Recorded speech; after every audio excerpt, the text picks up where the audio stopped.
India ഒരു വലിയ ദുരന്തം നേരിടുന്ന സമയത്ത് അതിനെ രാഷ്ട്രീയവൽക്കരിച്ചുകൊണ്ട് സ്വന്തം നേട്ടം ഉണ്ടാക്കിയെടുക്കാനാണ് പല രാഷ്ട്രീയ പാർട്ടികളും ശ്രമിച്ചത്.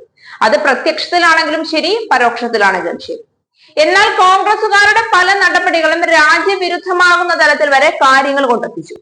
കോൺഗ്രസിന്റെ INC Xൽ വന്ന പോസ്റ്റ് പാകിസ്ഥാനിലെ നേതാക്കന്മാർ വരെ BJP സർക്കാരിനെതിരെ ഇന്ത്യ വിരുദ്ധത എന്ന പേരിൽ പ്രചരിപ്പിച്ചു. എന്നാൽ കോൺഗ്രസിന്റെ സമയവും കാലവും തിരിച്ചറിയാതെയുള്ള ഈ വിവരക്കേടിനെ കടന്നാക്രമിച്ചുകൊണ്ട് BJPക്കാരും കോൺഗ്രസ് സംഘടനയിൽ ഉള്ളവരും ഇപ്പോൾ രംഗത്തെത്തിയിരിക്കുകയാണ്. പ്രധാനമന്ത്രിയെ കാണാനില്ലെന്ന് പരിഹസിച്ച കോൺഗ്രസിനെതിരെ ഇന്ത്യ സഖ്യകക്ഷികൾ. നരേന്ദ്രമോദി എവിടെയും പോയിട്ടില്ല, ദില്ലിയിൽ തന്നെയുണ്ടെന്ന് ജമ്മു കാശ്മീർ മുൻ മുഖ്യമന്ത്രി ഫറൂഖ് അബ്ദുള്ള പറഞ്ഞു. മതിയായ ഇടപെടലുകൾ മോദി നടത്തുന്നുണ്ട് എന്നും അദ്ദേഹം പറഞ്ഞു. വിമർശനം ഈ ഘട്ടത്തിൽ അംഗീകരിക്കാനാവുന്നതല്ലെന്ന് തൃണമൂൽ കോൺഗ്രസും വ്യക്തമാക്കി. രൂക്ഷ വിമർശനവുമായി BSP നേതാവ് മായാവതിയും രംഗത്തെത്തി. വൃത്തികെട്ട രാഷ്ട്രീയം കളിക്കേണ്ട സമയമല്ല ഇത്, രാജ്യം ഒന്നിച്ചു നിൽക്കേണ്ട സമയത്ത് വകതിരിവ് കാണിക്കണമെന്നും മായാവതി ആവശ്യപ്പെട്ടു. കടുത്ത വിമർശനത്തിന് പിന്നാലെ സമൂഹ മാധ്യമങ്ങളിലെ പോസ്റ്റ് കോൺഗ്രസ് ഇന്നലെ പിൻവലിച്ചിരുന്നു. ഉത്തരവാദിത്വം കാട്ടേണ്ട സമയത്ത് പ്രധാനമന്ത്രിയെ കാണുന്നില്ല എന്നാണ് കോൺഗ്രസ് എക്സിലെ കുറിപ്പിൽ പരാമർശിച്ചത്.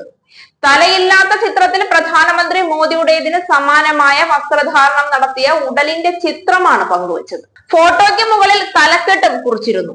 ഈ പോസ്റ്റ് വലിയ തോതിൽ ചർച്ചയായതിനു പിന്നാലെയാണ് പാകിസ്ഥാന്റെ PR ഏജന്റുമാരാണ് കോൺഗ്രസ് എന്ന് BJP പ്രചരണം തുടങ്ങിയത്. ഇന്നലെ രാത്രി വൈകി ഔദ്യോഗിക ഹാൻഡിലിൽ നിന്നും പോസ്റ്റ് പിൻവലിച്ചു. പഹൽഗാം ഭീകരാക്രമണവുമായി ബന്ധപ്പെട്ട പ്രതികരണങ്ങളിൽ നേതാക്കൾക്ക് കോൺഗ്രസ് ദേശീയ നേതൃത്വം കടുത്ത താക്കീത് നൽകി. പാർട്ടി ലൈനിൽ നിന്ന് മാറി പഹൽഗാം ആക്രമണത്തിൽ പ്രതികരിച്ചാൽ നേതാക്കൾക്കെതിരെ പദവി നോക്കാതെ നടപടിയെടുക്കുമെന്ന് പാർട്ടി സംഘടനാ ജനറൽ സെക്രട്ടറി KC വേണുഗോപാൽ വ്യക്തമാക്കി. പാർട്ടി PCCകൾക്ക് അയച്ച കത്തിലാണ് ഇക്കാര്യം വ്യക്തമാക്കിയത്. പ്രധാനമന്ത്രിക്കെതിരായ എക്സ് ഹാൻഡിലിലെ വിമർശനം പാർട്ടിയെ പ്രതിരോധത്തിലാക്കിയതിന് പിന്നാലെയാണ് KC വേണുഗോപാലിന്റെ നടപടി. സുപ്രിയ ശ്രീനെയ്റ്റ് ആണ് എക്സ് പേജിൽ മോദിക്കെതിരെ പരിഹാസ പോസ്റ്റ് ഇട്ടത്. സമൂഹ മാധ്യമ അക്കൗണ്ടുകളുടെ ചുമതലയുള്ള വക്താവാണ് സുപ്രിയ. പോസ്റ്റ് ചെയ്യും മുൻപ് നേതൃത്വത്തോട് ചോദിച്ചില്ല. BJP വിമർശനം ഉന്നയിച്ചതോടെയാണ് നേതാക്കളുടെ ശ്രദ്ധയിൽപ്പെടുന്നത്.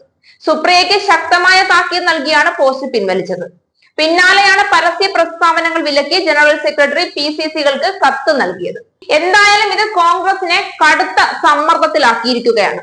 പല പ്രശ്നങ്ങൾ സൃഷ്ടിച്ചുകൊണ്ടിരുന്ന കോൺഗ്രസും കേരളത്തിലെ കോൺഗ്രസ് നേതാക്കന്മാരും ഈ പോസ്റ്റോടുകൂടി വലിയ വിവാദത്തിലാണ് ചെന്നപ്പെട്ടിരിക്കുന്നത്.